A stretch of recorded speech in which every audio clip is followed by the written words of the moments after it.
It started a bit weird at the moment, but and obviously the pandemic rages on, so please stay safe. And big changes in America, of course, and fingers crossed that we will see a peaceful kind of resolution. I don't want to dwell too much because I typically get into trouble if I stray into politics. That's not why people tune in. So yes. Anyway, well, I hope you're well, and I have got an interesting thing to do tonight, flying by the seat of my pants as per usual. But there's kind of two things we want to look at. One thing specifically, I've pretty much only just decided to do this today, having been on the Sonic Talk podcast earlier, and that is to have a look at Resolume. So Resolume is you can kind of think of it as like Ableton Live for visuals. So yes, it's going to be a bit of a video angle on tonight's show. But yes, a little preview there. Oh, let's just move my beer courtesy of Lef from Belgium tonight. This is the Electra One. It's a MIDI controller, and it's rather splendid. It's I've only just started using it, really, and so I'm totally new to this, but it is a lovely, responsive, and incredibly customizable MIDI controller. We'll have a little look at that, but the reason why I've got that connected is because Resolume allows you to map any of the features to MIDI controls. So essentially, it becomes almost like a video synthesizer. Right. Well, I'm just going to check in with things to see if we've got the live stream working okay. Hey, okay, we got people tuning in.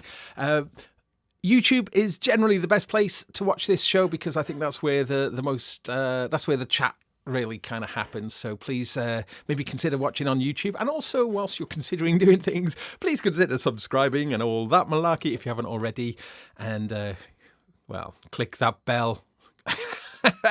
Yes, although I am going to try and stream at regular times. 8 p.m. on a Wednesday is my regular Gaz Williams show, and those of you who've been watching over last year, welcome back. And for new people, hello.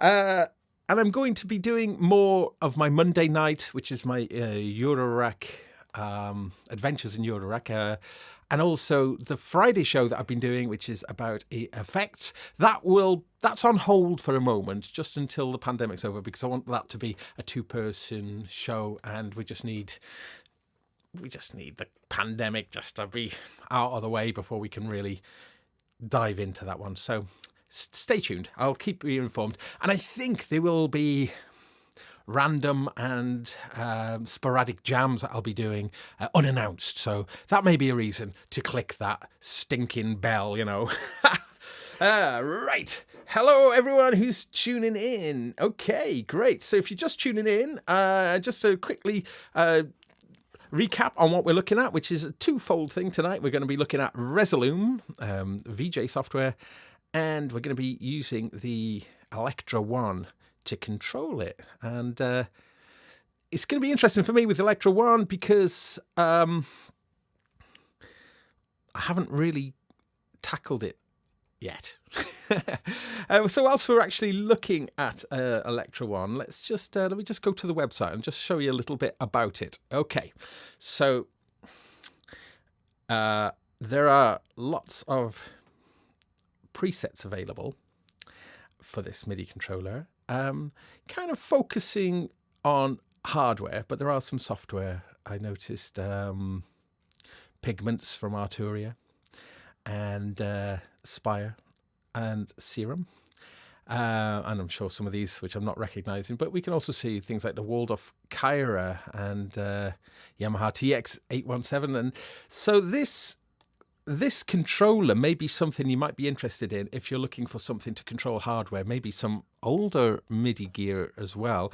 At the back of here we've got 2 MIDI ins and 2 MIDI outs, and also USB hosting capabilities as well. So it's a pretty well specified MIDI controller. It's made out of metal. It's a touch screen and capacitive knob kind of affair. And it does feel really nice. These buttons here are actually doing the same thing there as that bank of controls, then that bank of controls, and then this bank of controls. Now, all I've done so far, let's just jump back to that website, is I've loaded in the 32 channels demo. So this, I guess, is more kind of set up for being just like a mixer, MIDI mixer.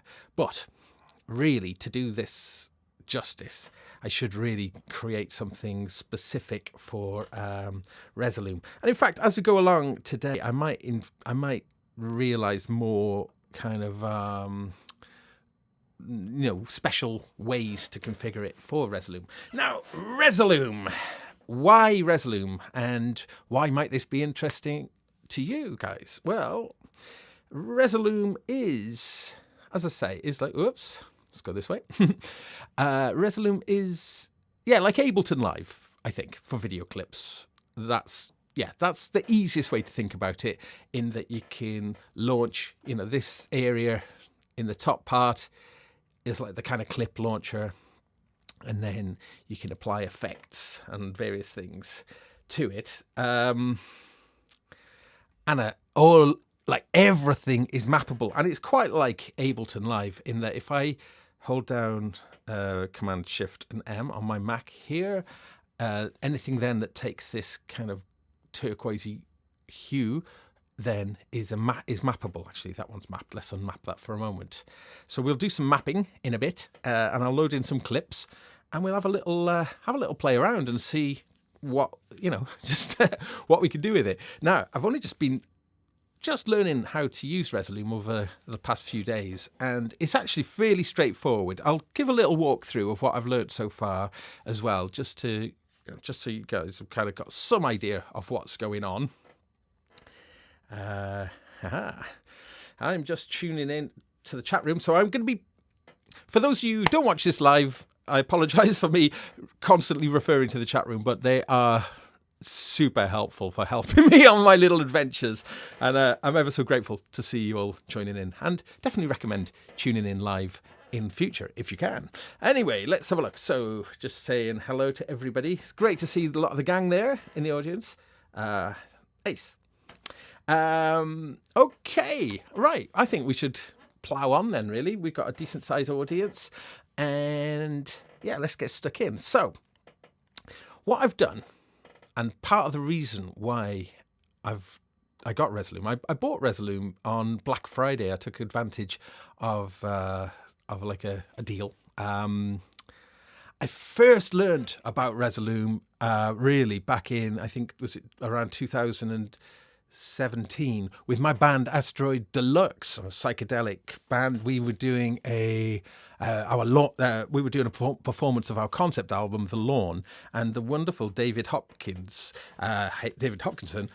he did like live visuals for accompanying us at festivals and shows with very specific visuals that told or reinforced the concept of the album. And he's masterful at it, and really, really good. So I became interested in Resolume then, and then obviously that's been in the back of my mind. So I pounced when I saw the opportunity to get it at I think it was half price actually. So it comes in two main forms. Resolume. It comes in Avenue or Arena. Now, Avenue retails at around €300, and I think Arena, I think it's somewhere like €800. Now that Arena is the one for big installations, big shows, but Avenue seem to have the right features. Now, why? I'm not really going to be a VJ. Why would I be interested in this? Well, I think I could make little like backdrops. So when my screen at the back there is sort of showing when I'm doing shows, I could have it as make my own screensavers and whatnot. But really, I want to make some pretty far out psychedelic pop videos to accompany some of the songs I've been working on as well. And I use Final Cut for video editing, but I sometimes feel that it's not very inspiring. It's all like well, it can be, but it's more laborious timeline editing. Whereas I love to be hands-on. I love to be manipulating things in real time, and that's what Resolume does. And hopefully tonight you'll kind of see what that's all about. Right. So let's just jump back here, and I'll just talk over this interface first, just to give a little gist of what's going on. So in this top section here, we've got 3 layers: layer 1, layer 2, layer 3. Now we can add more layers, and it's using the Ableton Live analogy, I think, is kind of the easiest way to, like, but in Ableton, you can have like session view. In the session view, if you trigger a clip, only one clip in a column can play, but you can have multiple columns all playing. The difference here is you can only have one clip in a layer playing, but multiple columns. So we'll see that in action now. Now over on the right here is a browser, and I've filmed a lot of the gear that I've got in the studio, just little close-ups of it. And then if I was just to sort of double click on that, oh, we can see now that's a little preview of a piece of gear. Let's just move on from that for a moment. So I've just made these little video clips, really short little video clips of bits of gear. And then I've converted it using Ali, which is a piece of software that comes with the Resolume installer, and all that does is it converts whatever film format you've got into this format that's called DXV 3.0, which I guess is a codec that is most efficient, and it's the one that they recommend. I think you can bring in pretty much any video clip into it, but I think it just has to work that harder. It probably has to real-time encode or something. So they recommend converting your clips, and it's a painless job. It's nice and easy to do. Haha! Wagyu spotted the 2400. Yes. That will be, hopefully will be a Sonic Lab review. Yeah, that's a new arrival there. That's the SP. Sorry, just the S2400 from Isla Instruments, which is a sampling drum machine, very much influenced by the EMU SP1200 from mid-80s. And first thoughts on that is it's really impressive. The build quality is stunning, and it. And the great Alex Ball has been making videos for the manual, the user manual, the video manual. So that's really nice to see. Anyway, I'll move on from that, but that is something that I will definitely be looking at in some depth over the next few months. But anyway, back to this now. So like double click in here and we can see little previews, so forth. And then, so this little Moog trilogy video here, let's bring that, and I'm just going to drop it into layer 1 here. Okay, so now if that's playing, the top preview window now is showing what the output is, but then I can have a look at other clips in the bottom there. So you can imagine this is what the audience is getting, and then the bottom here is, it's like your preview. So a little bit like a cue mix for a DJ.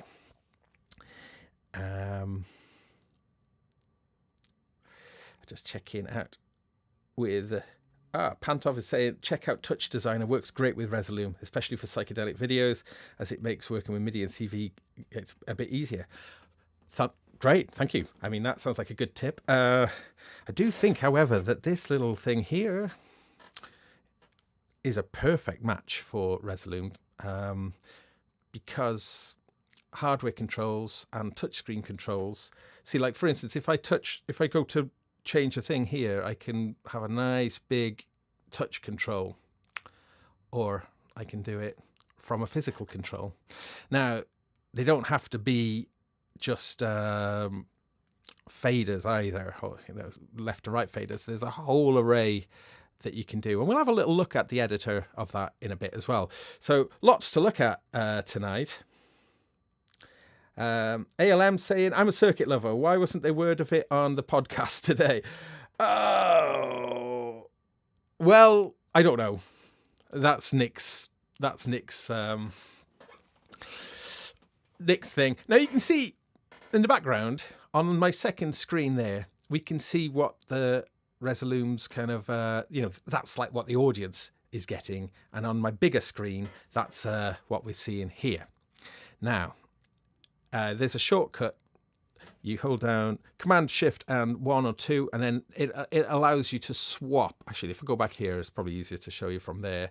So if I was to swap that now, I can swap them over like so. I know why. Oops. It doesn't. I've got to change the mapping, I think, of 3. Let's just go to the window here. Whoop. So if I go to the top here, I can also choose output. And I'll put it back onto there. Okay. Yeah, I mean, circuit.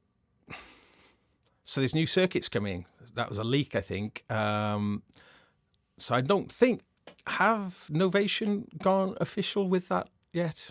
I'm not sure. But yes, something I am very keen to get my hands on. And yes, I am a circuit lover. Something I think it's a brilliant product. So really interesting to see where they've taken that. Anyway.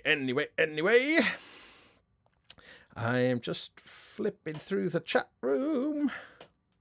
I did have a bit of a go at that new Roland Verse Lab thing today. I mean, I think it's good, but I think it's a shame that it's limited to 1 track. Anyway, if you want to know what we said, check out the Sonic Talk podcast, today's one, with Yoad and Dominic, as well as Nick. So, yeah, that was a good show. Anyway, I've got loads to get on with tonight. So, let's get on with things. So, let's go back here. So, we're getting a bit of a gist of this now. So, we're talking about layers and columns and clips.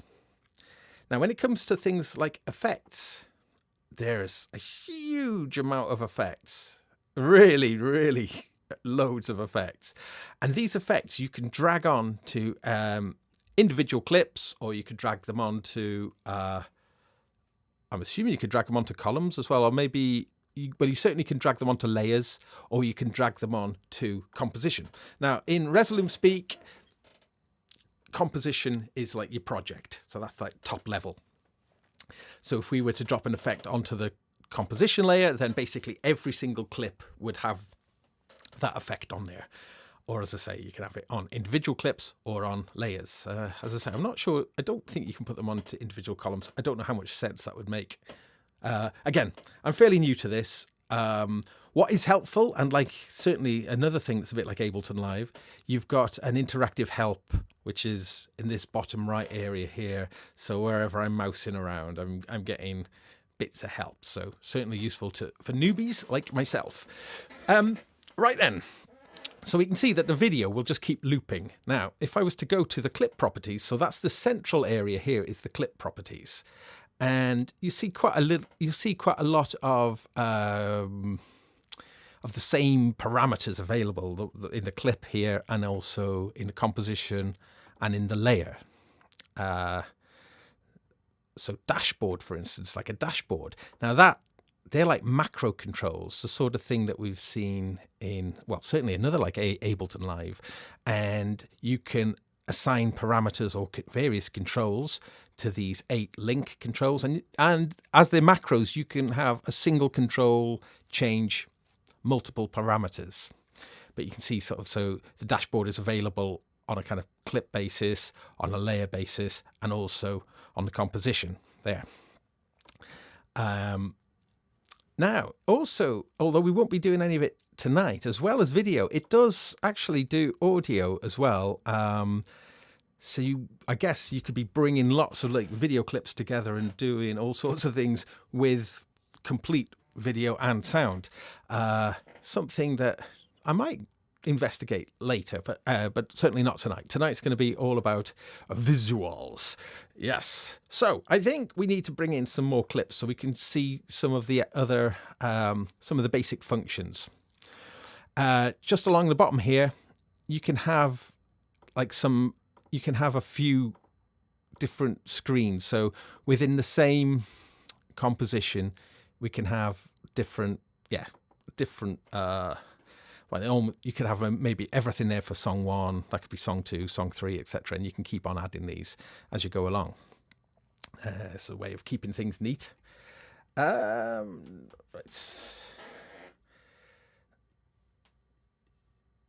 Okay, so the Electra One then, if you just join in, the other thing we're going to be looking at is Electra One, which is a MIDI controller. And I think this is going to be something that will be a perfect Resolume controller.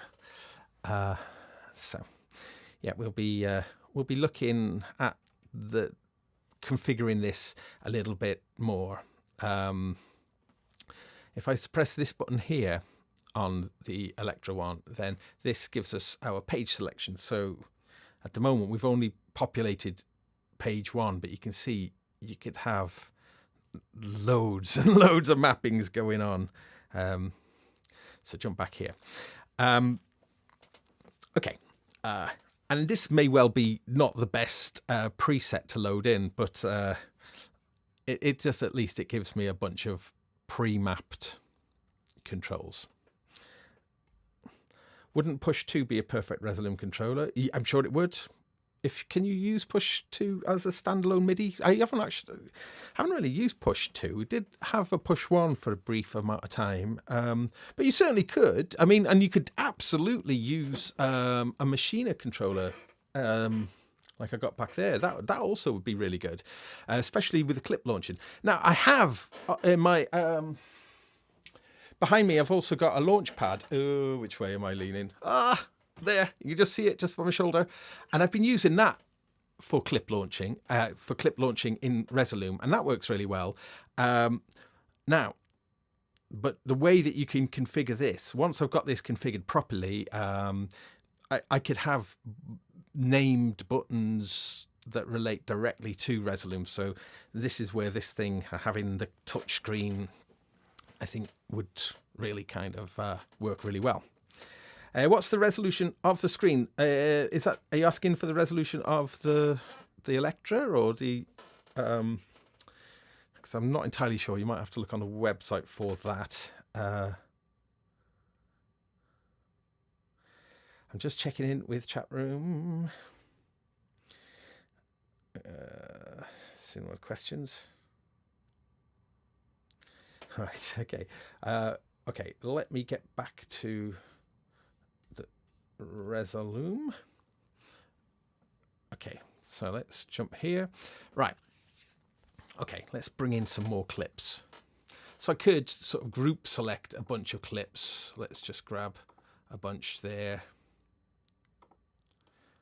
That'll do for now. And I'll bring them and drag them in to that layer. And then I'll grab some more.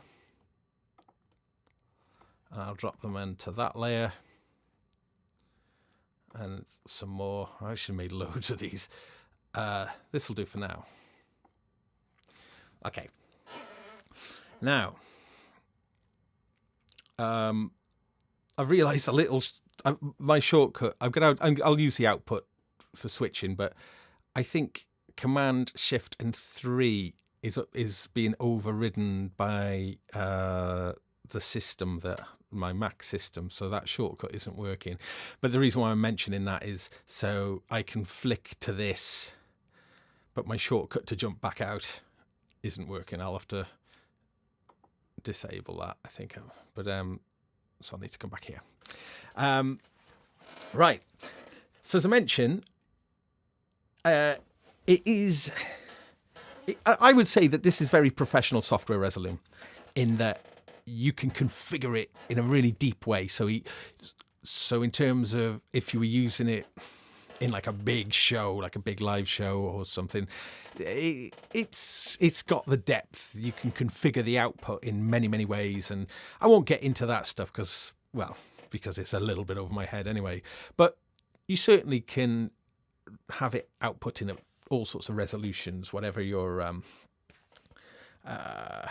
whatever is right for you. I've actually got a spare 1080 projector that downstairs, so I'm thinking in some future shows, future live shows, when that becomes possible, of taking a laptop, Resolume, and a projector, and then running MIDI clock into it, because I say you may have noticed here BPM and all these controls along here are to do with the synchronizing. So yes, you can absolutely synchronize Resolume to your MIDI clock, or you can tap along if you're not synced, and or you can manually put in a BPM.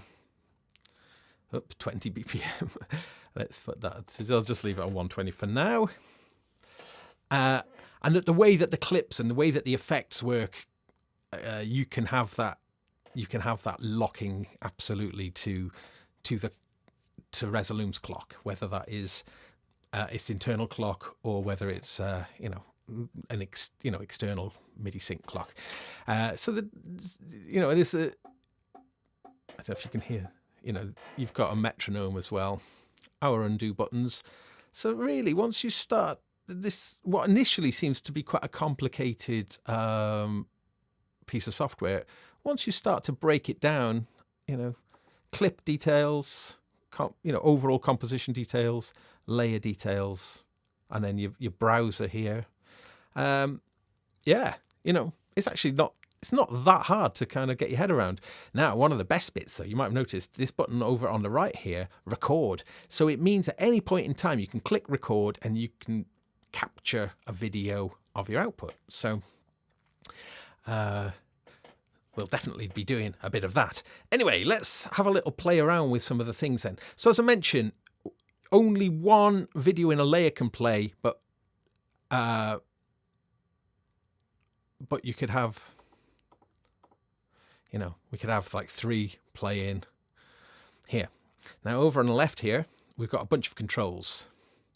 B is a sort of bypass. It'll just kind of, you can think of it like mute. And S is sort of like your solo, really. And X will stop anything within that layer playing. All of these are absolutely assignable via MIDI. There's also, again, to keep the Ableton Live comparison going, you can decide whether a layer is an A or a B, and then you've got a crossfade. So again, that is straight out of Ableton Live. Now the other controls on here, we have this would be our master volume.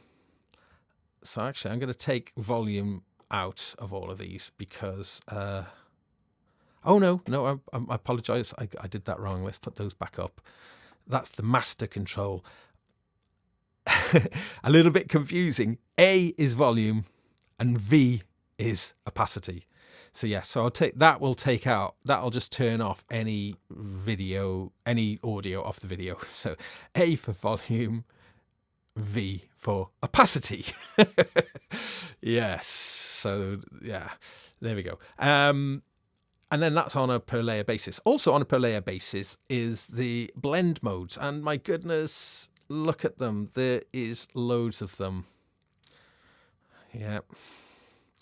Now these blend modes, a lot of them will be familiar to those of you who use Photoshop or even, video software like Final Cut. And I understand a few of them, but I think there's a lot that I don't know. Starts going into an area where I really don't know much about at all. So there's going to be a bit of trial and error involved here. Okay, so now as I mentioned, I should also put all of these. Okay, I should just set all of these layers. Now let's just get. If I hit column 1,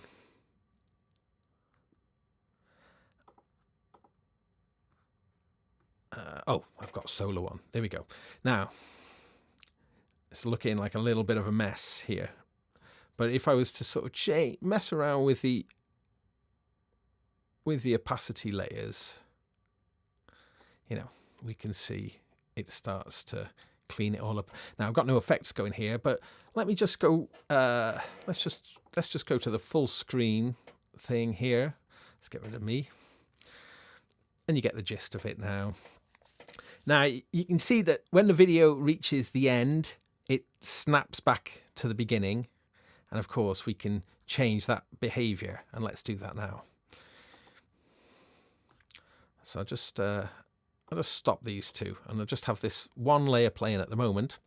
And if we go to the individual clip settings, we can change things like here, loop, bounce, random, play once and clear. When it says clear, it won't delete it. It'll just stop it playing. Like a one shot, really. Play once and hold. I guess once it gets to the end, it'll freeze. Yeah, that's kind of cool. So I think in the case of these videos, I think I'd use bounce. Now, one of the features I really like about this obviously bounce is going to play forward, and then when it reaches the end, it will play backwards. What I really like, though, is you can adjust the start and end points of each clip. Initially, I wasn't sure if I was going to have to video edit all of the clips before importing them just to trim out the parts that I don't need. And but we'll just have that, you know, so having it bounce, for instance. Now, and then when you come down the bottom of here, you know, we can choose the speed of it. I filmed these at 25 frames. I kind of wish I'd have filmed them at 50 frames now, or even 120 frames that my camera allows, so I could slow them down and have them move really smoothly. I might film them again at a higher rate. Yeah.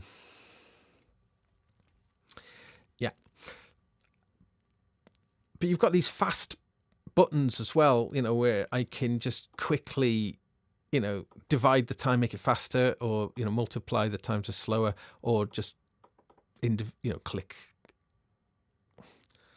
to move things up and down, the speed.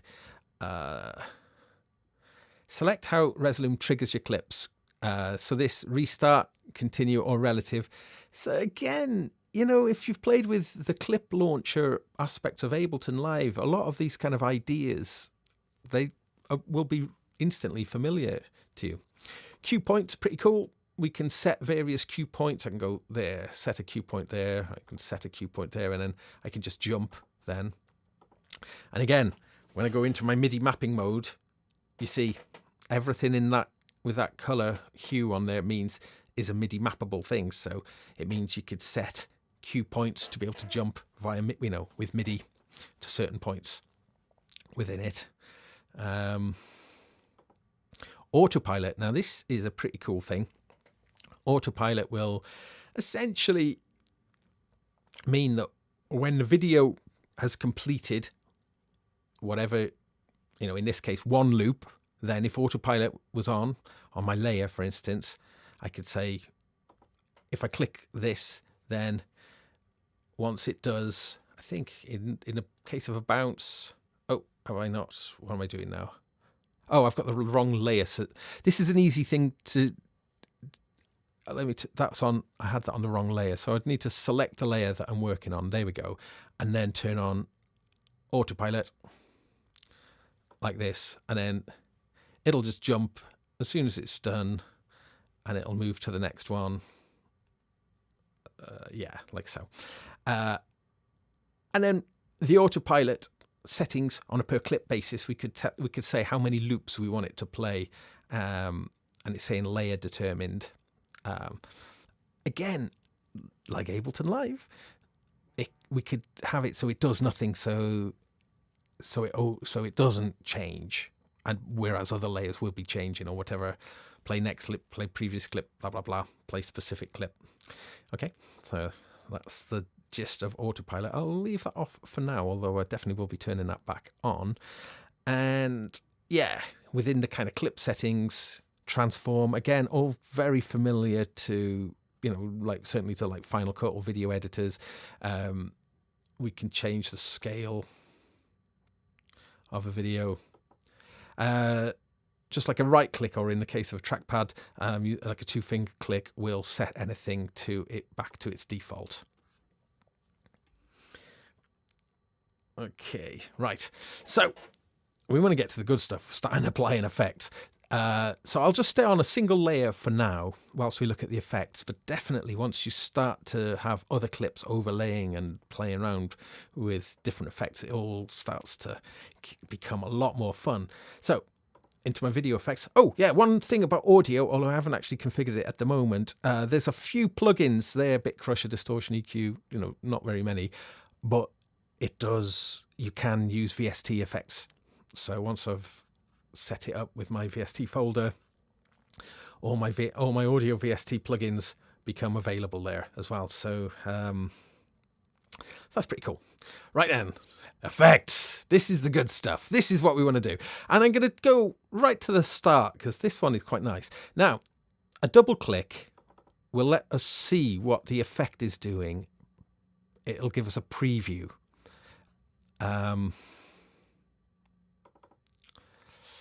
Like that, you see. And actually, it lets you tailor the settings of the effect as well before you actually commit it by dragging it onto the clip. Now, I think in this case, what I'll do is I'll drag it onto the layer. Okay. Now, this effect, let's just go full screen for the, so we can see what this looks like. Ha! Look at that. These effects are super cool, aren't they? Okay, let's jump back here. Now, that effect, I've dropped it onto the layer. So I'd need to make sure that I'm on the right layer. And then I've scrolled down and here the effects are. And I'm going to do my first Midi Map. So let's do that. So go into Midi Map mode. And I'm going to go to the opacity. And I'll just, give that a twiddle. So now that's, yeah, so I've got that on, you know, that so opacity really is acting like a dry wet mix. Okay, so let's go full screen and play around with that a little bit, you know. Yeah. Nice effect though, isn't there? Look at it, just you can see see what's happening. I was really impressed. Well, you'll see now as I add more effects. The effect quality is really nice. Okay.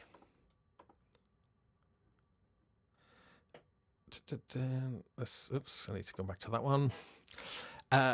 Okay, so gain.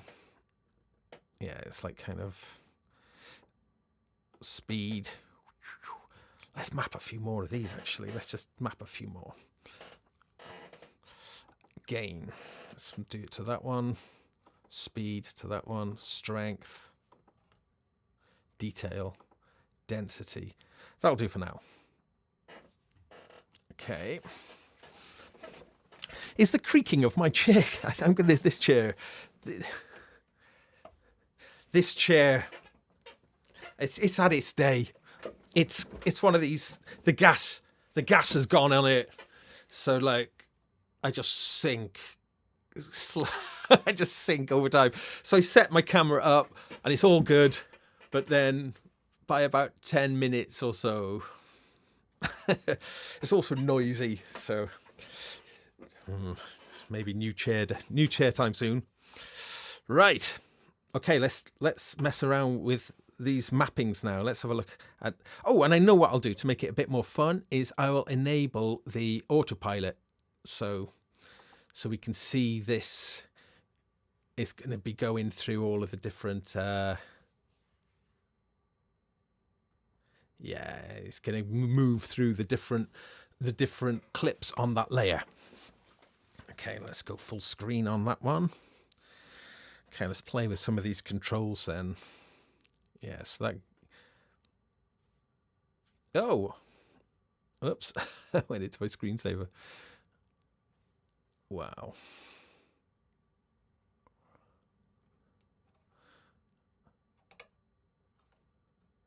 Oh, yeah. So, oops. I've turned down the effect somehow.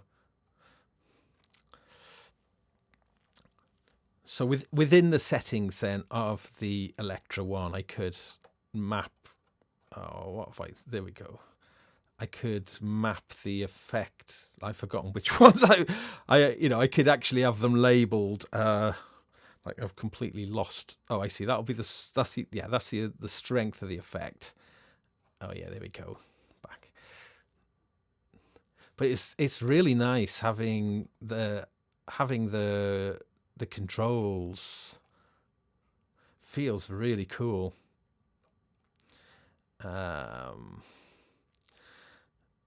Oh, that's like, yeah. Oh, yeah, look at that. Oh, it's nice. It's super cool. Yeah. I'm actually adjusting multiple parameters simultaneously. Again, reason for that MIDI mapping. Yeah. And of course, this is just one effect of loads of effects. So, and of course, you can stack effects on top of effects. So it's like if I back this opacity down, so it's a lot less. So we can see more detail coming through. I don't know what I'm doing as per usual, so it is just a little bit of farting around, really. I was thinking of calling my show "Farting Around with Gaz Williams." I thought that's probably a appropriate title.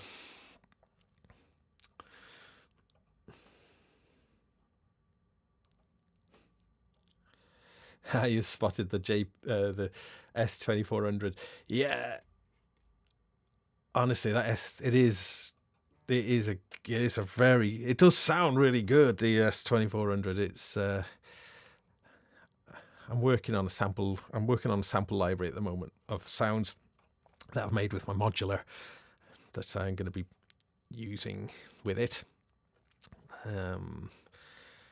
Anyway, enough of that effect. Let's get back and let's try and do some more things. Hope this is of some interest to you guys. I'm definitely really interested in it personally. As you'll see, once you start to kind of get more things going on, I could bring in I'll bring in a little pop video of mine at some point as well, instead of it being about gear, just to see how it looks on more kind of traditional stuff. Okay, right. So yeah. Now, if I delete that effect, I wonder what happens to the MIDI mappings. Does that just sort of just wipe all the MIDI mappings? I'm sure it does.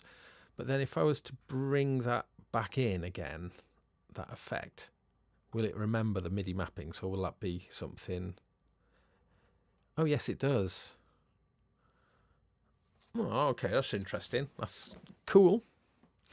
I don't quite know what those controls are going to do if I put a different effect in.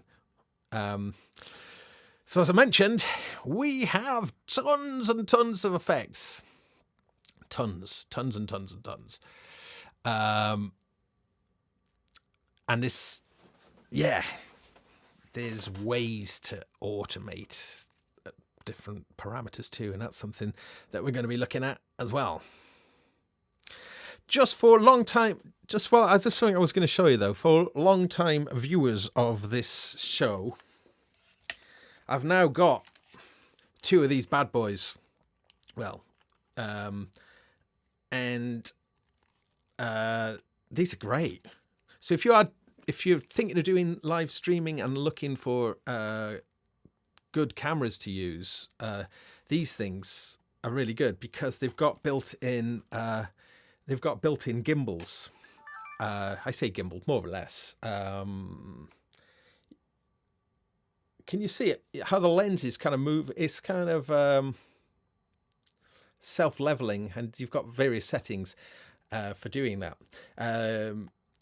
they you can stream from them without them stopping after 30 minutes. So that drinking game is, well, I've ruined that aspect of the drinking game. And they're really cool. I'm using my other one here for that shot, which is not really tested it too much. But all of the clips that we're watching, they were all made with these. And this is an optional shooting grip here, which allows you, well, I've got it set in kind of selfie mode at the moment.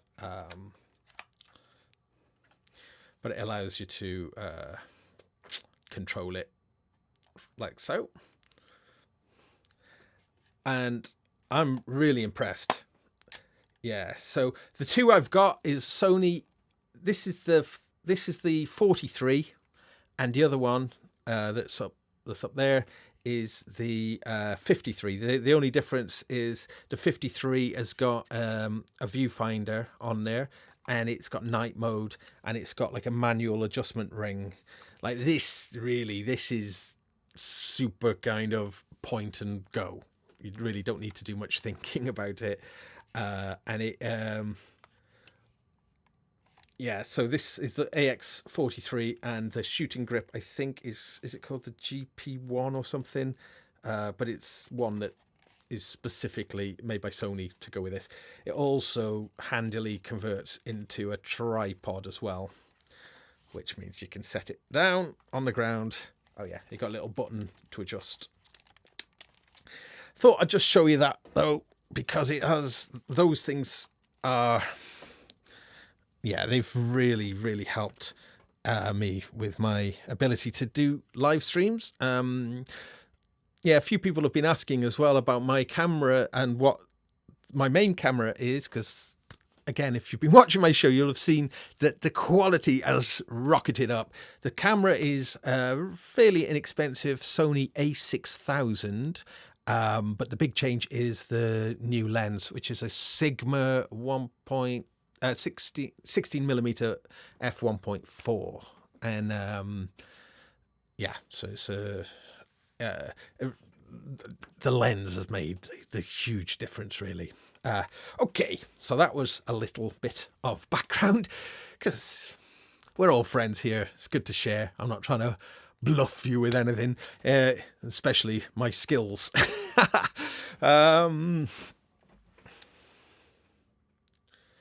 You've just ordered an autonomous kin chair.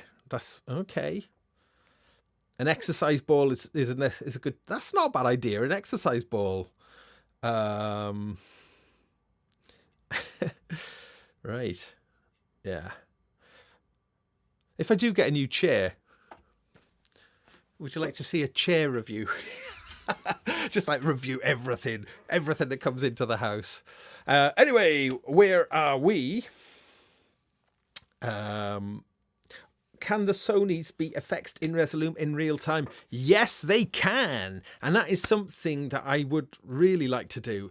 One thing to be aware of, though, with Resolume is that the license, when you buy a license for it, it really is tied to one computer.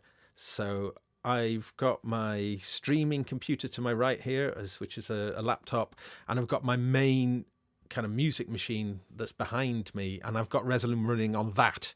So in order for me to well, no, I mean, I'd have to take the output of my streaming mixer. There is a HDMI out of that. I could feed that if I got an HDMI in, like one of those little Elgato display links or whatever they're called, then I could feed it in, or I could just plug the output of the streaming mixer directly into my machine. Otherwise, I would just have to unregister Resolume. It's not too hard to do. You know, you just go into the settings and you'd have to go to registration, and then you just unregister it. And then on the other machine, you would just then register it with the serial number. So a little bit of a faff, but you can't, unfortunately, have it installed on two machines, which, you know, a little bit of a shame. But as I say, I think I might get an HDMI in anyway, so my music world and my video world can be bi-directional. I think I could do it over NDI too. So again, this is kind of new stuff for me. I'm definitely no expert in this. Yeah. Oh, Pantov in the chat room is saying Resolume still works without a license. It just has a watermark. Yes. And yeah, I mean, well worth checking out. Well worth checking out if you just download it, and it will say Resolume every minute or something. And yeah, it's got a watermark on it. But other than that, it's fully functional. So certainly, if you want to have a little play around with, it allows you to do that, which is cool. You're looking forward to my PS5 or Xbox Series One review. Do you know what? I've been trying to get a Series X, but missed out on the pre-order thing by about an hour, and they were all gone, and they've just haven't been able to get any in the UK. They're yeah. I have been thinking about doing some gaming stuff as well, because I am a little bit of a gamer as well. Although I'm not very good at games, unsurprisingly. But I have been playing them since dawn. Yeah, the first computer game I ever played was a text-only computer game on a Sinclair ZX80 back in 1980, and I was hooked. Oh no, I think we might have had, we had one of those like a binatone sort of Pong type game as well. But both of my parents were like teachers, and we had access to a BBC Micro, which we had an early Model A back in 82, and then got a Model B, and then got a BBC Master, and then got an Archimedes as well a little bit later as well. So, and also a whole host of educational related stuff, because both of my parents were quite innovative in technology and computing. My mother, bless her, who I lost, nearly 6 months ago now, she developed a piece of really revolutionary educational software in the mid-80s that was called Probe. Yeah, ever so proud of her. Wow. And my father, who I lost both of them to cancer. Amazing, lovely people who were hugely giving people who just could see the value in technology in helping people. My father worked with like disabled people really, and with a thing called special needs in technology, and was an early advocate of using like speech synthesizers with little kind of clicks, so people who were maybe paralyzed from the neck down could communicate. And my mother worked with people with partial sighted, all sorts of things. So now the thing that was kind of good for me was because both of them were sort of pioneers really in with technology. They would bring home lots of gadgets and things like Logatron, a little kind of programmable turtle robot that you know, all sorts of stuff. So that might give you a little bit of background to why I am the way I am, and how I'm just so, just in love with gadgetry. Yeah, and what a great loss to the world, losing both of those amazing people. And honestly, my heart goes out to everyone who's kind of lost loved ones, especially to the cancer, the nastiness of cancer. And whatever else. Anyway, moving on. I've made promises to to both parents really, that I'm going to try and be a good person who encourages and spreads positivity and love. So, yes. Right. Yes.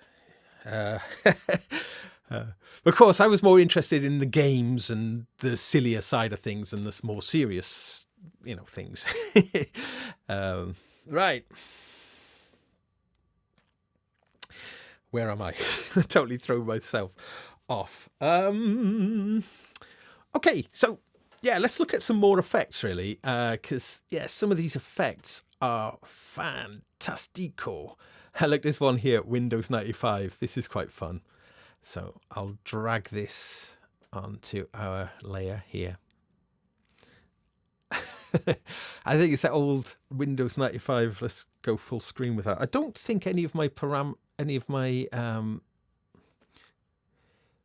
right. Are these working? No. No. So I would need to remap. I would need to remap my MIDI controls. Now I'm not quite sure what will happen to the existing mapping. Let's just see what happens if I just. Okay, well, it's remapped it. So maybe each effect then just stores the MIDI controls now. And I'm assuming then if I stacked one on top of the other, then in fact we can test this, can't we? We've got the ability to do that. So anyway, let's just go full screen with this Windows 95 screensaver just for fun. Yeah, and then I've got. Yeah, so that opacity control doesn't make a lot of sense, actually, as a parameter there. Anyone remember that? Does anyone remember that screensaver? But jumping out of there, again, let's just go back here. I can change various things. This is using like the particle system. And as I scroll up here, we can see, look, envelopes. Oh, lots of parameters are available for this particular effect. Now, the envelopes, we'll look at that in a moment. But you can certainly see, well, these envelopes are fully adjustable.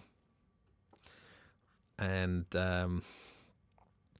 the curves, gosh, yeah, lots of control over. Actually, that's cool. You can see a preview of how the curves are going to be affected. Elastic. Ooh, look at that. So, it's pretty sophisticated stuff. And also the same kind of controls that we saw with the kind of transport controls are available with these envelopes, so they can run they're running as bounce at the moment, but same kind of thing with the same speeds, so double up or half the speed and that kind of thing. Now those are kind of built into this particular particle system. Look, this gives us the presets for this particular effect. So Blurry Butterfly. Let's have a look at that one. And my MIDI controls, yeah, that still works as I change presets. It's quite nice, isn't it? Yeah. Oh, cheers everybody though. Anyone who's got a drink? I'm not a big drinker or well, I don't know, not really, but that's my default favorite drink. So if you ever see me out and about, left. Oh, beer. Yes. SEO head, yeah, Belgian beer. That is Belgian beer all the way for me. Oh, for Christmas, in fact, from two different people actually. I had some collections of different Belgian beers. Sadly, all gone now. But yeah, why are Belgians so good at beer brewing? Yeah. Anyway, let's get back. Right. So, okay. So we're getting somewhere with this. So I think seeing what let's. Right. I'm gonna get rid of this one though, and I'm gonna start having different layers playing. So some of these layers are quite cool because they will. They'll cut gaps and allow other layers to come through. Now, there was some. Let me think. There was some of these stripe ones. God, there's so many. There is so many. Actually, fragment. Oh yeah, look. So there was that just being able to. Oh, that is cool. Mist. Let's pop that one on there then. Okay, so mist. Oh yeah, I was going to see what happens if I MIDI map. Let's just do that now. Let's MIDI map opacity to our first control here. Fragments to this one. Distance, rotation. I'll just skip those ones. I don't know what those are going to do. But anyway, got a bunch of MIDI maps going on there. Let's go full screen and see what those do. So again, one I've got set to opacity. And then, oh yeah. Oh, it's just lovely having these controls mapped. Oh, it's ace. Oh, how cool is this? But it does strike me that it's such a different discipline, VJ. You know, there is a whole new set of techniques. But like, if I wanted to set some sort of automation, I can also do that as well. So let's do that. So come back here. So in this case, I'll just automate the opacity. Now you might see as I'm going through here, you can see tiny little cog. Now if I click on the cog, then opacity at the moment with it set to basic is just simply opacity strength. But if I set it to timeline, then we can see that it's going from no opacity to like, and you can control. So I could just restrict the range. Let's have it so it's already got quite a lot of effect in there. And again, you know, we see the same thing here. I'll have this bounce, and it's just bounce between. I'm just going to turn off the autopilot for now, just so it stays on a single clip. And then let's go full screen so we can see that in action. That's a bit subtle there. Let's change those settings again. Output there. Let's make those settings a little bit more. Oh, actually, I think. Oh yeah. Let's have it totally wet and have it just come back a little bit. Okay, let's do that. Yes, you can see that now. I've applied essentially like an automation. And this, you can see how this would be really cool with it synced up to the clock, the time, you know, MIDI clock, for instance. Now I can start messing with other parameters, and that automation still carries on. And you can have multiple automations going on as well.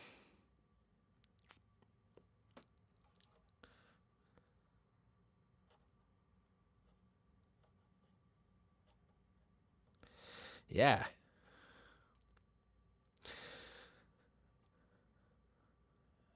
Yeah. Has to be said, these controls, they feel lovely. They've got a really nice amount of resistance, and they're capacitive. So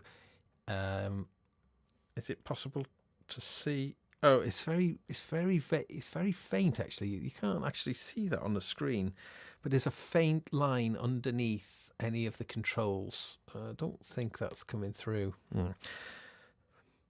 But anyway, that's a nice touch. And again, if you're just, you know, touching on one, and you have these, if you prefer, as a different way of interacting with it, very nice.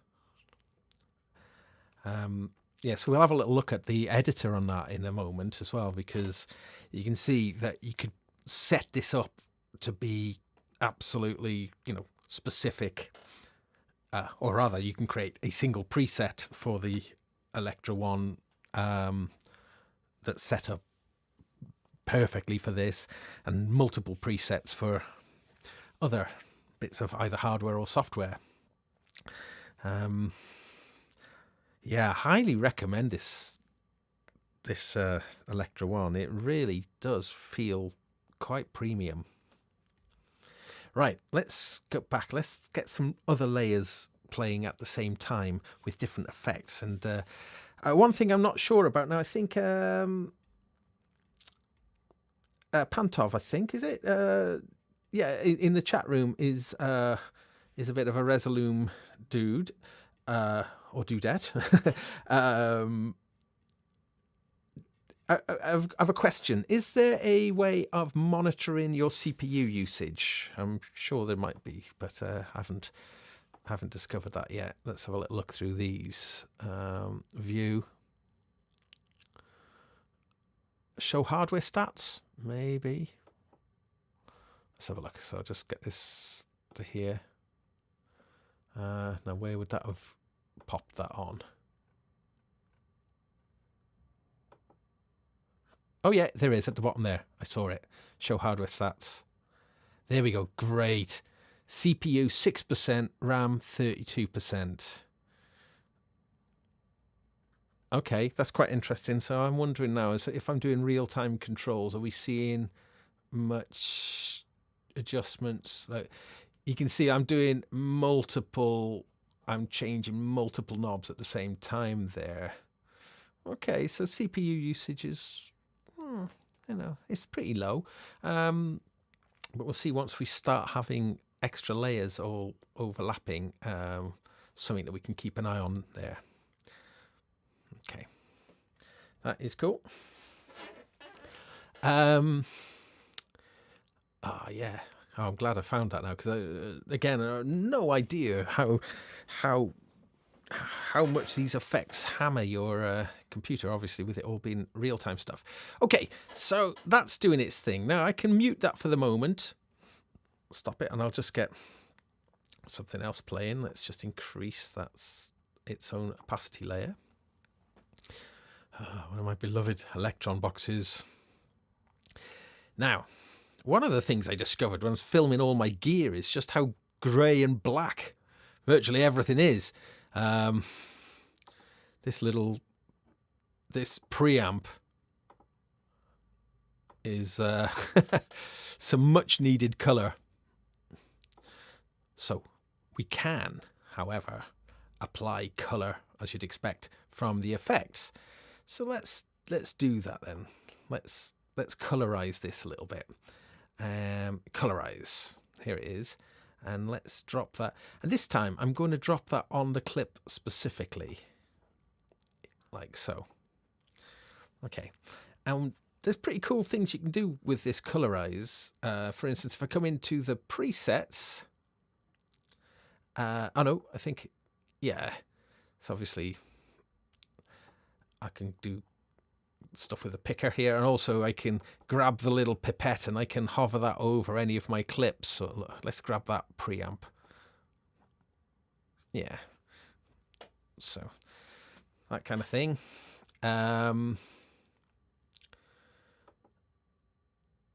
Oh yeah, let's change that preset. Let's put that rainbow palette. Right. So now once you get the palettes up here and you come down here, then there's a whole load of different palettes. Purple Rain. Oops. Here, palettes. Oh, Liechtenstein. Robbie Bronneman would like this. He's a huge Roy Lichtenstein fan. Do you think Electron would sell more if they were in Liechtenstein colours?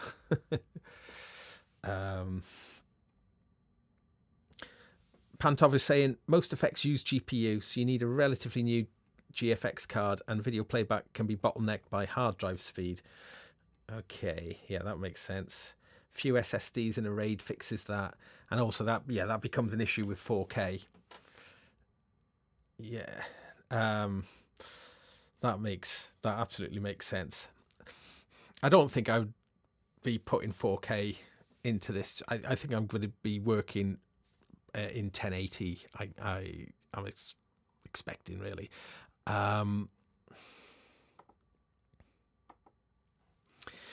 Okay. So yeah. So again, any of these colorize properties, where you see a cog, then that means it's you can assign like envelopes or automations to. Let's find a palette though that works for this particular one. Viridis. Now this is nice. I think I found this one before as well. Just add a little bit of that kind of color to the clip. Yep. Let's turn the autopilot on for that layer now. So got autopilot. Oh yeah, I've only applied that color, haven't I, to I've done the same thing again. Layer. Autopilot. Yeah. So that'll move through the other clips, but I've only applied the colorize. Now what happens if I drag that? Does it drag a copy of it or does it move it? It moves it. Right, so I moved that onto the layer now, so that'll colorize these electrons with this thing. Okay, now I was talking about stacking effects. We'll keep an eye on the CPU and see how it does that. Just for context, this Mac is I don't know if that gives away private information, but the Mac is a Mac Pro. I think is it 3.6 gig, 6 core. So I don't know how core efficient this software is. Whether that CPU is CPU for just a single core. I don't know if that's something that Pantov knows, can help us out with. Right. Let's have a look. Let's now do some... a bender scope. This one's quite nice. Let's whack that on there. So it's like a... kind of like a... kaleidoscope, but it bends the image as well.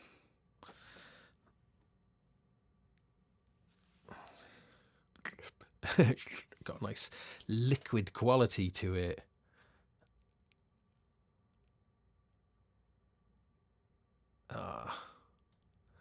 It's so nice. I'm really impressed with the quality of the effects.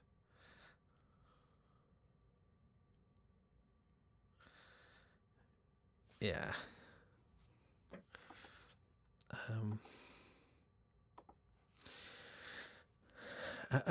So I was going to try and put some things that oh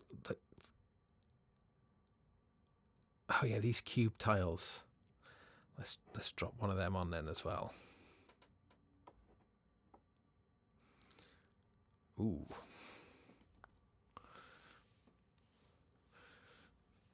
So I think this definitely needs some automation happening to it as well.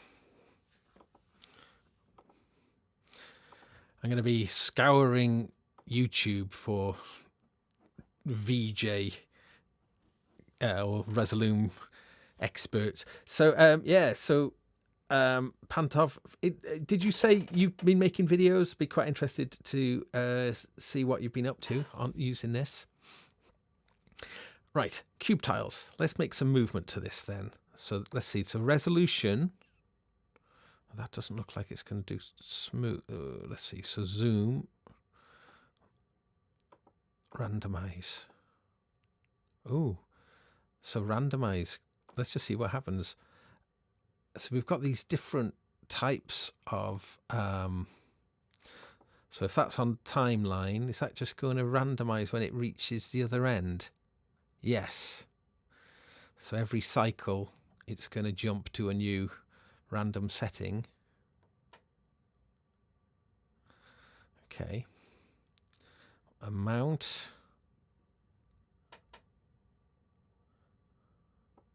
Yeah. I'm just going to just set these things to timeline, and I'll have them bounce.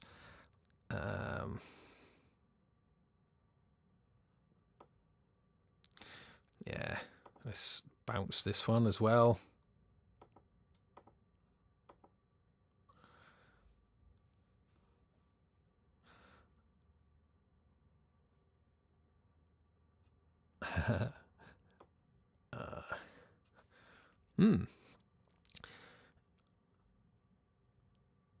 Rotate.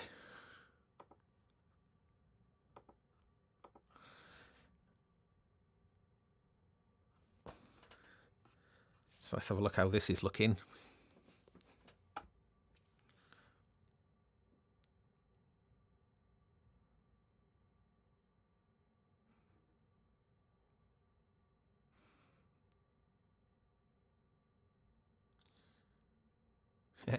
It's kind of cool, isn't it? Of course, now, so if I get my other layers playing now, let's get this thing working. Oh, this is I think I'm probably breaking loads of visual.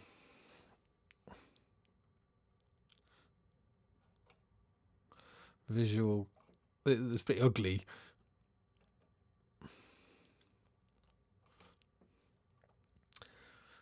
But just out of interest, I wonder what that's hitting our CPU at now. Let's have a look. 14%. All right, not bad. Let's get this other layer. Let's get this layer rocking as well. So choose this layer. I turn on Autopilot, and then let's get some of these other. I don't know what this is. Let's have a look.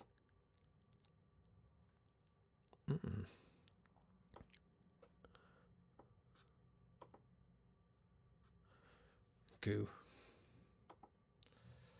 Okay, let's have a look at our lovely composition now. Actually, though, CPU though is staying pretty low. I'm quite pleased to see that now, because we've got quite a lot of stuff going on.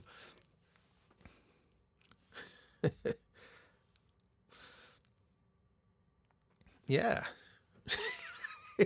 Beautiful.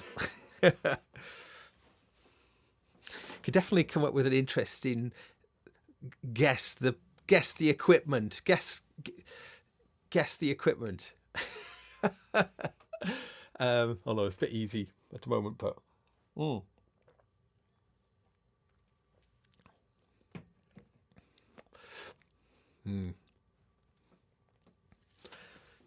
So yeah, lots and lots of potential. Right, let's go. Obviously, no, this is a really ugly composition here, so getting it to look really lovely is going to take a little bit of trial and error to find things. Now, I was mentioning as well about putting in a video that is right, let's have a look down here. I brought this little song in. Let's put this in and play it, and then we'll turn off the autopilot for that layer and play this song. Let's get rid of these. Stop them and stop them. Play this one. Is that it? Is that? It's so abstract.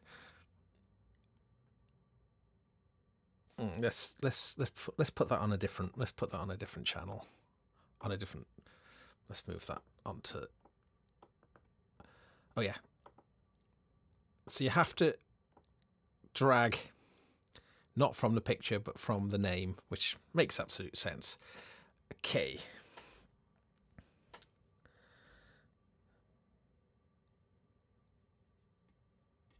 Resolume is a pure beast. It is. DM me if you want. PM me from Pantov if you need visuals. Max saying DMT me if you need visuals. Right. Okay. So let's stop that one and let's get this one rocking.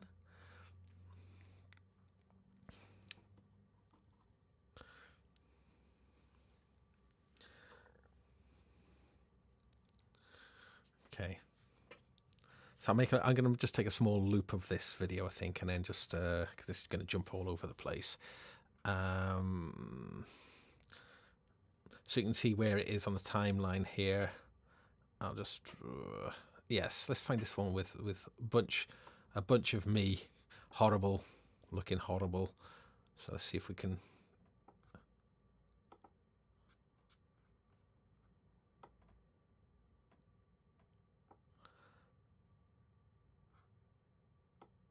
Why is that moving to the next one? Have I got? Oh, I've still got auto. Oh, there we go. Autopilot was still on. All right. Okay. Cool. Right. So let's have a look. So speed of the effect.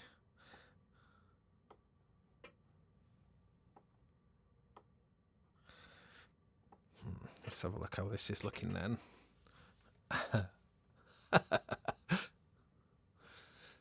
Oh, it's grotesque.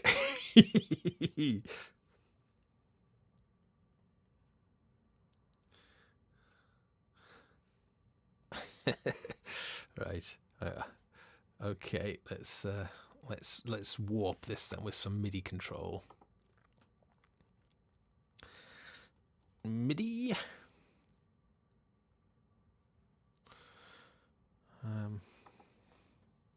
Speed. So distortions. Let's just see what that does.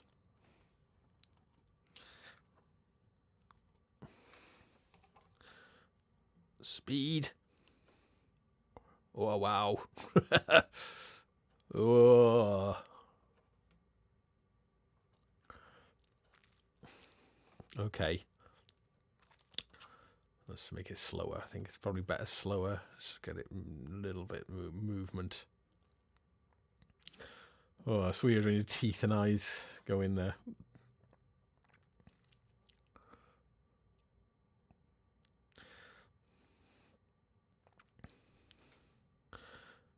Really ace way of doing pop videos. So, you know, it just feels so good to be able to do hands-on manipulation, as we all love playing with synths. It's all about that, isn't it? Real-time control. So I noticed that the chat room earlier on was talking about was talking about some like Eurorack modules, which or video synths, and I have been eyeing some of those up.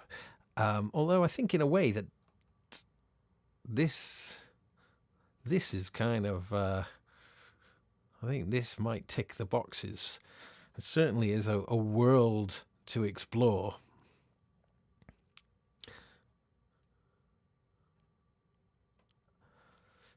I love it.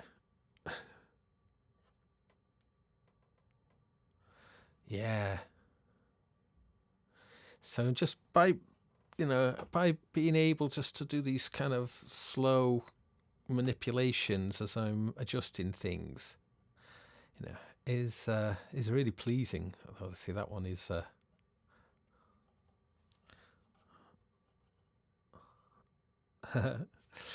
anyway, I'm going to probably be finishing off. Oh, I did say I was going to look at the Electra One configuration, and we can see how, because as I say, I'm all of these are just like set to be like faders, but they absolutely don't need to be.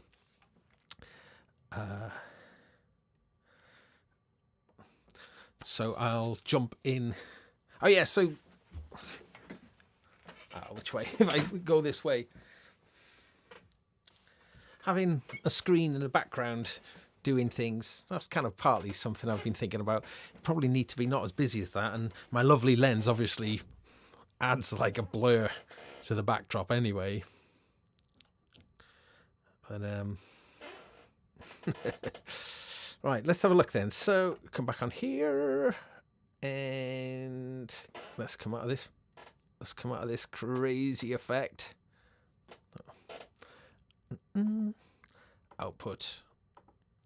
Okay. And then if I come across to here, I come to the editor. And so this is the Electra One editor. Let's just...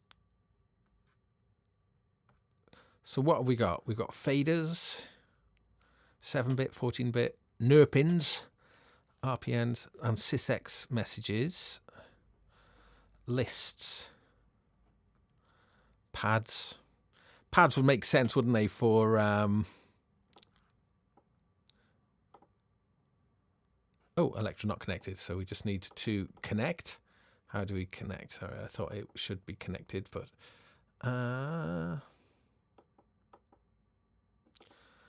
Why is that not connecting? It did connect earlier. Maybe because it's being used by Resolume.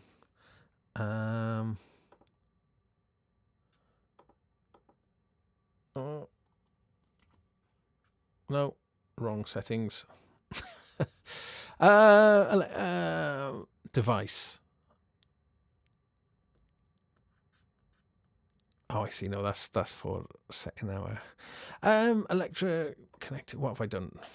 I think it just may possibly, maybe you can't adjust it if it's being used. Actually, that might make sense because. So I think what I'll do is we might say goodbye then to. Oops. Show my messy desktop there. I think we might say goodnight to Resolume then for now, just because it may be preventing the Electra One from disconnecting. Yeah, so we'll quit out of that then.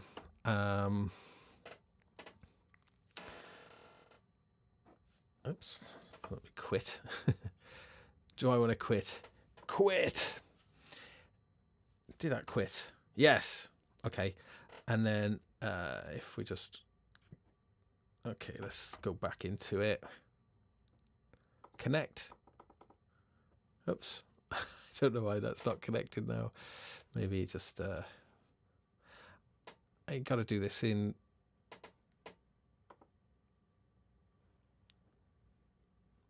Oh, it looks like we might be connected now. It may have just needed... Oh, yeah, I think it might have just needed a refresh. But anyway, we can see here, then.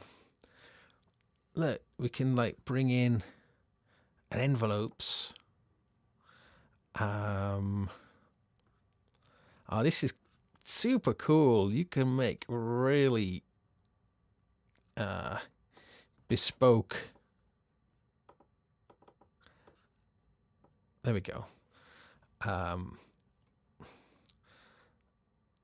you can choose the colors of the buttons, toggle momentary. You got MIDI learn from here too. So I guess I would probably want to bring in a bunch of. So these pads could launch clips in Resolume. I'm wondering if you could probably map those envelopes then to Resolume, maybe. Let's load in some other presets so and have a little look at what they look like.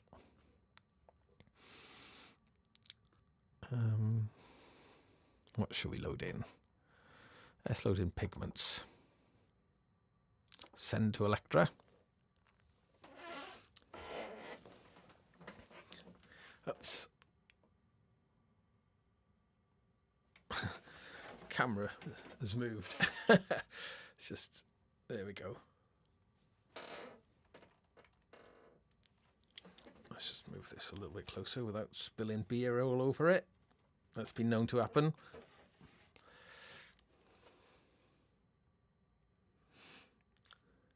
I haven't actually used pigment, so it's probably not the most suitable thing. But I can go through, I see I can choose my different oscillators. And now as it, oh yeah, look, wavetable, filters, miscellaneous, LFOs. Yeah, neat. So it's kind of, you know, it's fast and it's snappy and it responds. Yeah, I like it. I think this is going to be something that'll piglets. Oh, so if anyone from Left is watching and wants to sponsor the show, then I would be very into that idea. Yeah, so let me load in another preset. Again, early days for me with the Electra One. I haven't got any, I don't think I've got any of the hardware. Now, that looks like a good one. The Korg NTS1. Whoa. I've been eyeing up getting one of them.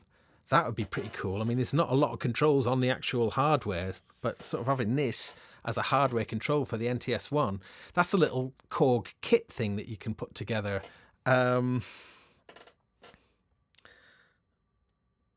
Oh, it's because it's got really good effects in it, and then this would let you get into the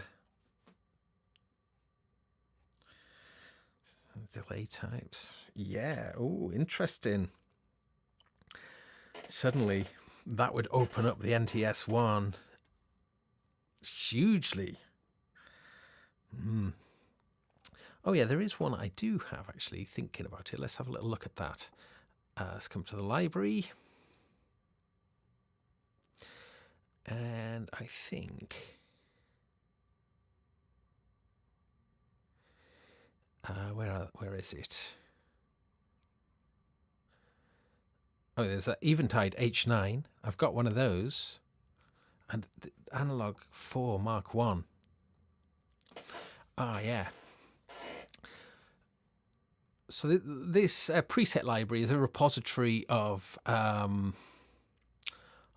presets. Wow, look, someone's done a lot of work. They've mapped all of the pages for the Electron Analog One. Let's have a little look at that on here then.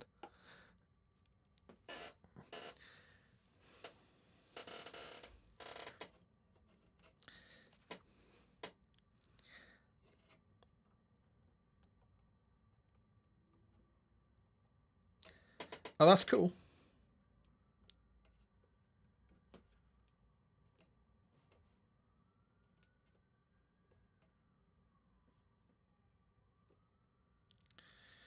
Wow. So you can see here, lots of pages of action. The Analog 4 Mark 1 does have a very small screen, so this could really open. It's a hugely powerful synth, so this could open that up really nicely.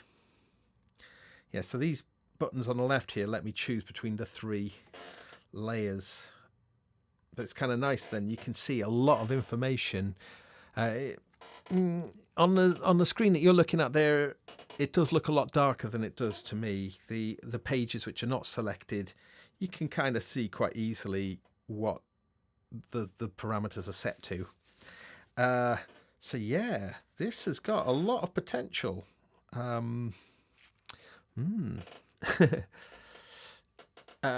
Yeah, so yeah, Wagyu is saying first has heard of it and it seems to be out of stock. It does appear to be out of stock. I think it's a fairly new thing from the Czech Republic, I believe. But first impressions are very, very, very good. In that tiny little look at the editor, straight away, this feels much more suitable for music software than that. What was it called? The Loop Deck, which some of you saw my rather painful attempts to see how easy it was to kind of set that up for musical purposes. I mean, I'm sure it's totally doable, but I didn't get on with it, and I subsequently actually sent it back. This feels much more focused for music purposes, and indeed video stuff, as we've seen tonight. I think it works an absolute charm with Resolume. So yes, I will be messing around configuring it to make it more specific for Resolume. Maybe in a future video, might return and have a look at it again. But anyway, I think for now I'm going to sign off now. I'd like to thank everybody for tuning in and joining me. I really appreciate the company. Max just bought a Dreadbox Nix version 2. Lovely synth. Absolutely lovely synth. Congratulations. Yeah, Wagyu, I'm with you. Yeah. I'll ask your head fast response. It really feels, I think, to me, it feels better. I mean, I think it's a slightly cheaper. I think it's in a similar ballpark in terms of the price. I think maybe you could confirm. I think it's somewhere around 400 or so euros, maybe 450 euros. I think it is probably very similar to the Loop Deck. Simon66 is asking, how am I getting on with the Mini SSL? That is it is fantastic, actually. It's that's behind me. I keep there. Is the absolute hub of my studio. I've got various sub mixers running into it, like this one here, and another one over there. Actually, there's a few more sub mixers going into it as well. So it acts as the hub in my studio. Wagyu saying, I found it 449 euros.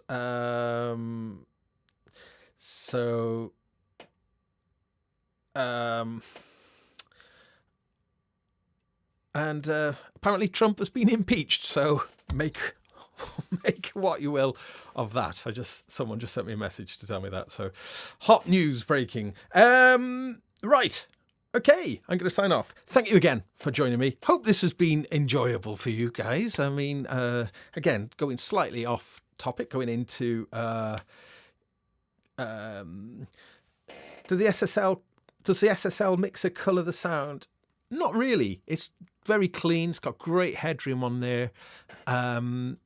I don't think you would typically use an SSL for a colorization. The EQ is very powerful and very musical. And yeah, I mean, it's expensive, but it's high quality. The preamps are really good. Yeah, I think it's overall a good thing. Friday show, not this week, I'm afraid, unless I decide to do something spontaneous. I'm definitely going to be doing a lot more actual music performances on my channel, but I'll probably do that at just random, unannounced times. Well, we'll see. Moving forward, though, Wednesday, regular this time. So thank you again for joining me. Monday, might have to change the time slot because of a potential other project that might clash with times. I'll update you on that, but certainly the Adventures in Eurorack will be continuing. I haven't been spending any time with the modular over the last few weeks, so I need to reconnect with that. So one of the reasons why I haven't done any shows on that is because I've had lots of other things I've been having to work on, but I definitely want to get back to that as soon as possible. Okay, I'm going to go. Thanks again for joining me. Take care, everybody.